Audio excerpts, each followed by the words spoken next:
subliminal messages like it's kind of noble to be poor or spiritual to be poor, and that's not the truth. There's nothing spiritual inherent in poverty. There's nothing noble about being poor. And I know because I was poor for many, many years. Now, there's nothing wrong with being born poor. Many of us are born poor. To me, though, it's such a crime to stay poor because you don't have to. And you're not meant to. I actually believe you have a creator who wants you to be prosperous. So, but organized religion gives us some of these limiting beliefs.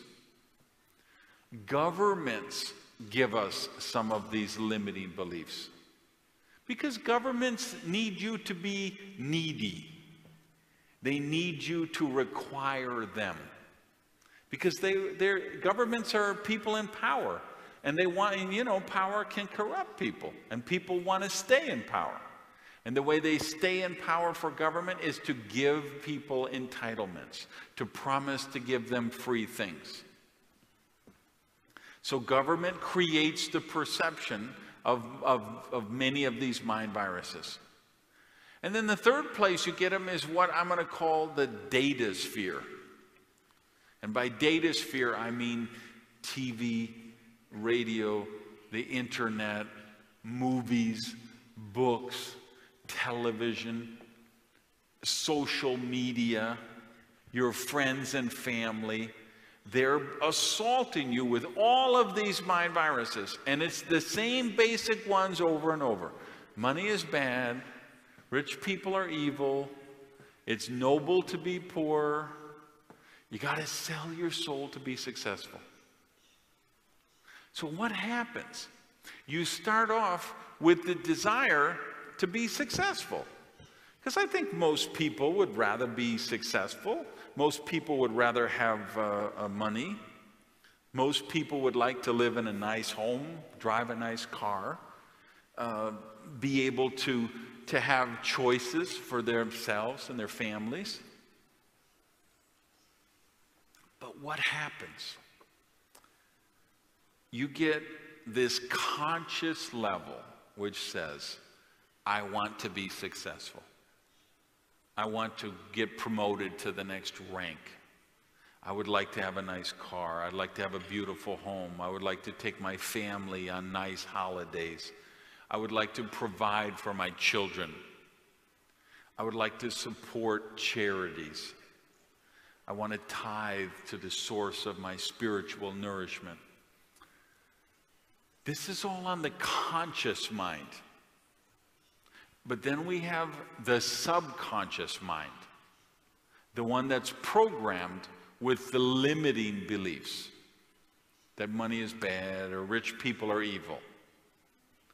Well, here's the thing. This causes a conflict. Because on the conscious level, you want success. On the subconscious level, you say, well, you don't want to be one of those bad, mean, rich people. So consciously you strive to get the promotion, to build another rank, to make more money, to be more successful.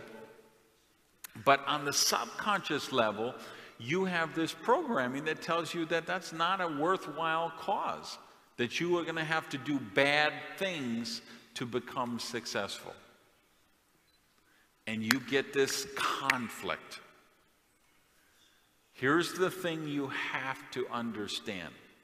When the conscious mind and the subconscious mind come into conflict, the subconscious mind always wins.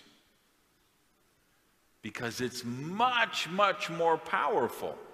The conscious mind is the 5% that's on the surface. The subconscious mind is the 95% that is under the surface. And the 95% is going to beat the 5% every single time. So for you to create success, for you to help your teams to create success, we have to change the subconscious programming in your brain. We have to, as I say, we have to actually think differently. We have to change the way our mind operates. We have to become conscious of our thoughts. We have to become the thinker of the thought. And I'm going to go one step even further and say you have to think about what you think about. Let me say that again. You have to think about what you think about.